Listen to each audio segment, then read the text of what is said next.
Way in the back of the Bible, where the pages are still crisp and unturned, there are two books that go very much unnoticed and that really do deserve more attention. They are the books of Ezra and Nehemiah. Ezra and Nehemiah were born into a community of Jews that had been forcibly exiled from Judea and relocated to Babylon after the destruction of the First Temple. They lived in what was known as the Persian diaspora around the year 450 BCE. They both returned to Judea with a mission. Nehemiah came to rebuild the ruined city of Jerusalem, and Ezra came to rebuild the Jewish soul.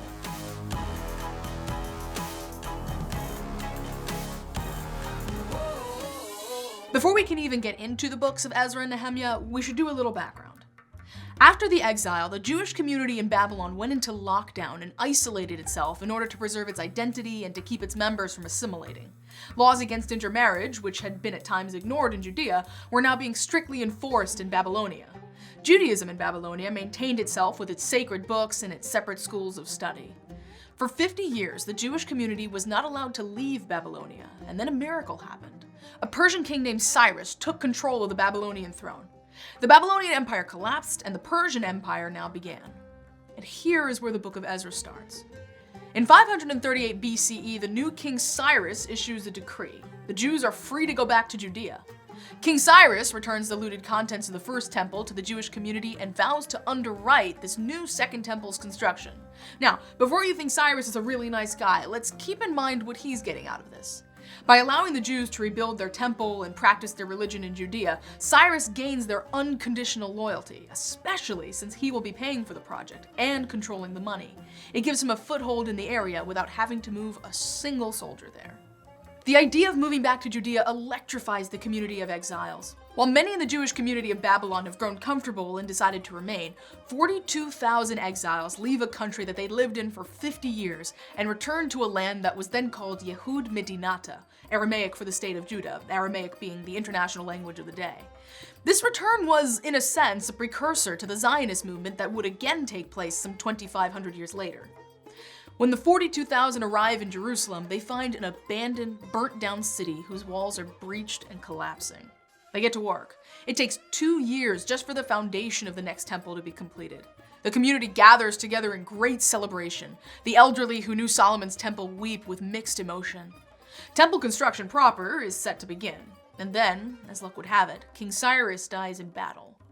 A municipal governor, along with the local people known as Samaritans, used this opportunity to try and get the project stopped. According to Ezra, the Samaritans were a people who had moved in and filled the vacuum left by the Jewish exile. They were practicing a competing version of Judaism, and they had a temple of their own.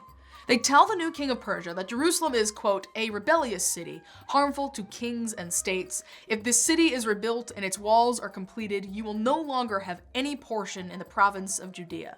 The king gets the message. All work building the temple is forcibly halted. A generation passes. Another guy, King Darius I, takes the throne. The Jewish community restarts temple construction before even getting permission. Again, the Samaritans appeal to King Darius to stop the project. The new king checks the archives and he discovers that yes, Cyrus had in fact commissioned and paid for the rebuilding of the new Jewish temple. Darius I greenlights the project and orders the tax treasury in Samaria to pay for the rest of the construction. Work now begins in earnest. In 516 BCE, 70 years after its destruction and 23 years after the start of the return from exile, the temple is completed. It's made of hewn stone and inlaid with wood from the king's forests. The Israelites, the priests, and all the returning exiles celebrate in great joy.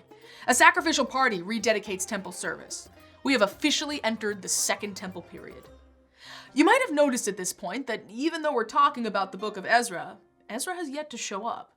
To meet him, we need to skip ahead another 50 years. So, 50 years after the Second Temple is finished, the next king of Persia, King Artaxerxes, asks a man known as Ezra the Scribe, there he is, to, quote, regulate Judah and Jerusalem according to the laws of your God. The new community in Judea is, frankly, not doing very well, and Ezra, a great scholar in the books of Moses and a priest in the Persian Jewish community, is sent by the king to reestablish Jewish culture and to create the local judicial system. He will be the new spiritual leader of Judea, in essence, the first chief justice of the new nation.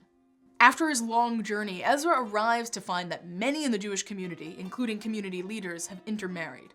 This news is extremely traumatic to Ezra. He tears his clothes, he goes into public mourning.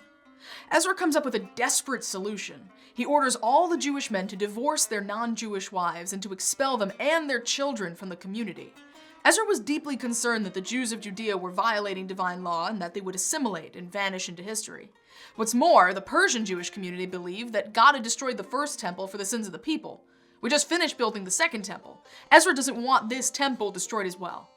Ezra's book abruptly ends here. But don't worry, Ezra will show up again in the book of Nehemiah.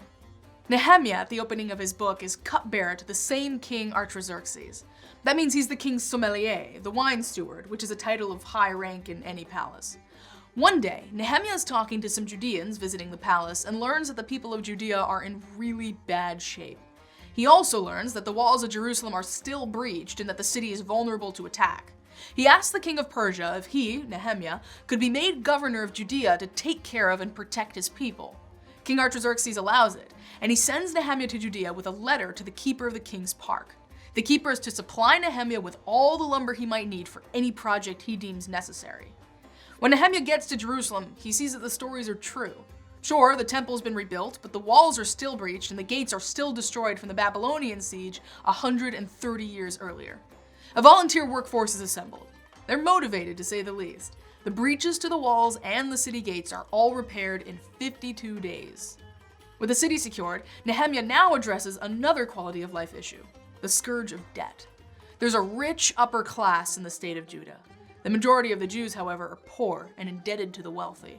People have sold their fields and have even sold themselves into bondage, all in hope of gaining relief, but the debts keep mounting. Nehemiah gathers the community together. In this assembly, the poor vastly outnumber the rich. He publicly shames the members of the upper class who indebted their brethren. The Jews had been brought out of indentured servitude in Persia at great expense, he tells them. It was not so they could now live in indentured servitude in Judea.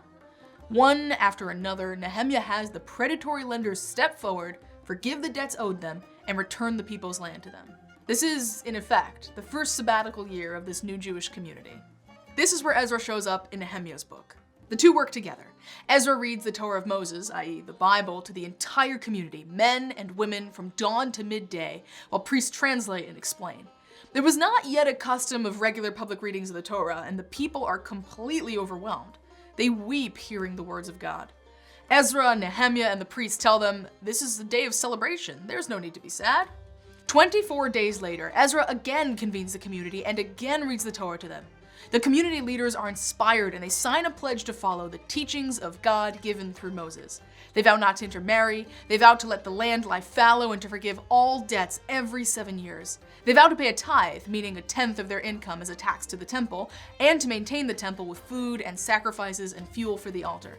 They vow not to buy goods from the locals on the Sabbath. Nehemiah continues his work. Though Jerusalem's walls are rebuilt, the city inside is still mostly a ruin. Most Jews opt to live out in the countryside. Nehemiah has the people draw lots, and he forcibly moves 1 out of every 10 Judeans back into the city. And then he comes across the same problem that Ezra had been struggling with.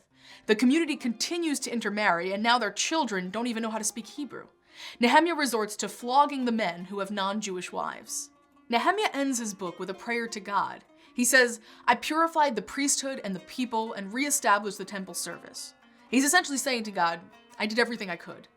Thus ends the second to last book of the Bible. For his part, Ezra is credited with adding new and important elements to Judaism. His gatherings of the community to read the Torah of Moses established the practice of publicly reading the Bible every Monday and Thursday morning, as well as every Sabbath afternoon. Later, the rabbis of the Talmud added a reading to the Sabbath morning service. Ezra is also credited with convening the First Great Assembly, a deliberative body of prophets, scholars, and judges that later became the Jewish Supreme Court of the Second Temple period. He's also credited with writing his self-titled book, as well as the books of Malachi and Chronicles 1 and 2. The framework of the Jewish biblical canon, known in Hebrew as the Tanakh, starts with the creation of the world and ends with the building of the Second Temple. Unfortunately for later generations, the policies of the Roman Empire and the Jewish response to them would lead to the destruction of the Second Temple, which stood as the center of Jewish sacrificial worship for 580 years. If you like this video, make sure to subscribe to our channel and turn on the notifications so you'll know when we upload new videos.